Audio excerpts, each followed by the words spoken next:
Millets కొన్ని రోజుల క్రితం వరకు వీటిని సాధారణ ధాన్యాల్లానే చూసేవారు, కానీ ఇప్పుడు హెల్త్ని కాపాడే గుళికల్లా చూస్తున్నారు. వీటిని తినడం వల్ల ఎన్నో బెనిఫిట్స్ ఉన్నాయి. రోజురోజుకి వీటి గురించి పెరిగిన అవగాహన వల్ల నేడు వీటిని ఎక్కువగా వాడుతున్నారు. పురాతన కాలం నాటి మిల్లెట్స్ అనారోగ్యానికి కారణమయ్యే రోగాలను దూరం చేసి బుల్లెట్స్లా మారాయి. ఇవి వేరే పంటల కంటే ఎక్కువగా పెరుగుతాయి. కారణం వీటికి మిగతా పంటల్లో ఎక్కువగా నీరు, వాతావరణ మార్పులు వంటివి ఎలాంటి సమస్యలు ఉండవు. మిల్లెట్స్ గడ్డి కుటుంబానికి చెందినవి. మిల్లెట్స్ ఆరోగ్యానికి ఎంతో మేలు చేసే చిన్న గింజల పంటలు. వీటిని తెలుగులో చిరుధాన్యాలు అని కూడా అంటారు. మిల్లెట్స్లో ఎన్నో రకాలు ఉన్నాయి. వాటిలో ముఖ్యమైనవి జొన్నలు, సజ్జలు, కొర్రలు, వరిగెలు, రాగులు.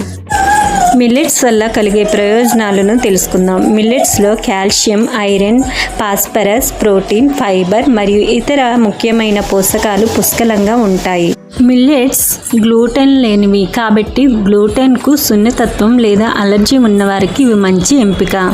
తక్కువ గ్లైసెమిక్ ఇండెక్స్ కలిగి ఉండటం వలన మిల్లెట్స్ రక్తంలో చక్కెర స్థాయిలను నియంత్రించడంలో సహాయపడతాయి. ఇది మధుమేహ వ్యాధిగ్రస్తులకు ఉపయోగపడుతుంది. అధిక ఫైబర్ కంటెంట్ జీర్ణక్రియకు సహాయపడుతుంది మరియు మలబద్ధకం వంటి సమస్యలను తగ్గిస్తుంది. మిల్లెట్స్లోని పోషకాలు గుండె సంబంధిత వ్యాధుల ప్రమాదాన్ని తగ్గిస్తాయి. రాగి వంటి కొన్ని మిల్లెట్స్లో కాల్షియం అధికంగా ఉంటుంది. ఇది ఎముకలు మరియు దంతాలను బలంగా ఉంచడంలో సహాయపడుతుంది. మిల్లెట్లు శక్తిని అందిస్తాయి మరియు రోజంతా చురుకుగా ఉండటానికి సహాయపడతాయి.